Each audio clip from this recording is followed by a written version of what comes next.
السلام علیکم ورحمۃ اللہ وبرکاتہ۔ شیخ محترم ہے، ایک دوست ہے میرا، وہ پوچھ رہا ہے، سوال پوچھا ابھی اس نے، تو نسوار وہ رکھتا ہے، تو ایک تو بات یہ ہے کہ اس کے لیے کوئی نصیحت والی کوئی اچھی سی بات کر دے، میں نے اس کو واٹس ایپ کرنی ہے۔ اور دوسرے نمبر پہ اس نے مجھے سے یہ پوچھا ہے کیا نسوار رکھی ہو تو وضو ٹوٹ جاتا ہے؟ یعنی کہ جب بندہ نماز پڑھی ہے اس کے بعد نسوار رکھ لیا، وضو اس کا ہے لیکن نماز پڑھنے کے لیے دوبارہ پھر وضو کرنا پڑے گا، اور تھوڑا سا اچھا سا اس کا نجس ہونے کے بارے میں بتا دیجیے نا، اللہ تعالیٰ اس کو اس برائی سے بچا لے۔ السلام علیکم۔ نسوار ہو، سگریٹ ہو، حقہ ہو، بیڑی ہو، تمباکو والا پان ہو، ہیرون ہو، چرس ہو، یہ تمام کی تمام چیزیں ہیں نشے والی۔ اور اگر آپ کا وہ ساتھی، آپ کا وہ دوست کہے نا جو نسوار رکھتا ہے کہ مجھے تو نشہ نہیں ہوتا، اس کو نشہ اس لیے نہیں ہوتا کہ وہ عادی ہے۔ جس نے کبھی نسوار نہیں رکھی اس کو بالکل ایک چٹکی رکھ کر دیکھیں، 5 منٹ کے اندر وہ چکر کھا کر گر پڑے گا۔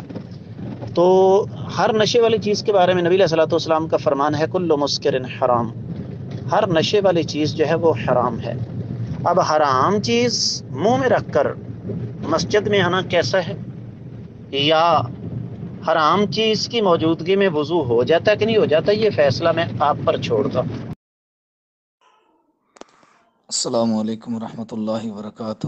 ایک مدرسہ جو ہے وہ یہ اپیل کرتا ہے کہ فارغ التحصیل مدرسے کے بچے ہیں جن کو صحیح بخاری کی تقریب میں اسلامی بکس جو سیاستہ وغیرہ جو ہیں وہ علمی بکس جو ہوتی ہیں وہ جو ہے نا وہ دینی ہے اسناد کے بعد نا، تو کیا ان جو یہ جو بکس ہیں ان کی مد میں بندہ اپنے زکوٰۃ میں سے مال خرچ کر سکتا ہے؟ السلام علیکم ورحمۃ اللہ وبرکاتہ۔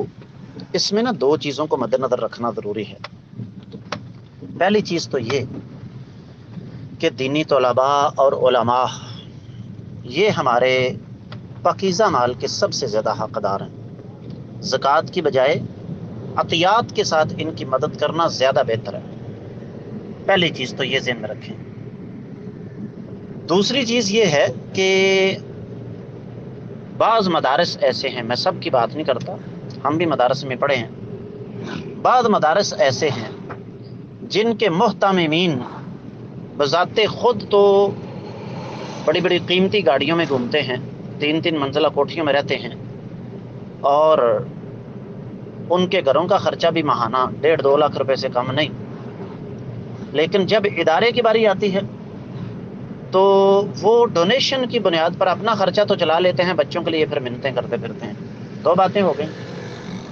تیسری بات یہ ہے کہ اگر وہ ادارہ واقعی حقدار ہے تو ان بچوں کے ساتھ نہ صرف یہ کہ زکوٰۃ کی مد میں تعاون کریں بلکہ زکوٰۃ سے بھی زائد کر دیں، اس لیے کہ یہ بچے اس ادارے سے نکل کر کائنات کے امام صلی اللہ علیہ وسلم کی وراثت کو سنبھالنے جا رہے ہیں، وہ کام کرنے جا رہے ہیں جس کی ذمہ داری سب سے زیادہ اور جس کا وظیفہ سب سے کم ہے۔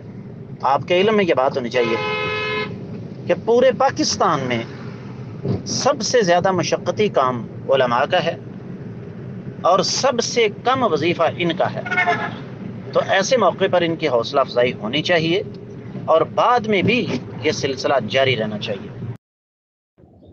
السلام علیکم ورحمۃ اللہ وبرکاتہ۔ جی استخارے کا طریقہ بتا دیں۔ السلام ورحمۃ اللہ وبرکاتہ۔ 2 رکعت نماز ادا کریں، سلام پھیرنے سے پہلے یا سلام پھیرنے کے بعد ایک دعا ہے، اللہم انی استخیرک بعلمک واستقدرک بقدرتک واسألک من فضلک العظیم، آخر تک یہ دعا ہے۔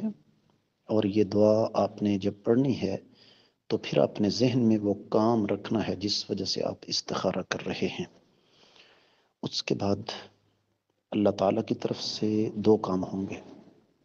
پہلا کام یا تو اس کام کے لیے آسانی پیدا ہو جائے گی یا پھر مشکلات، یہ بھی اللہ کی طرف سے اشارہ ہے۔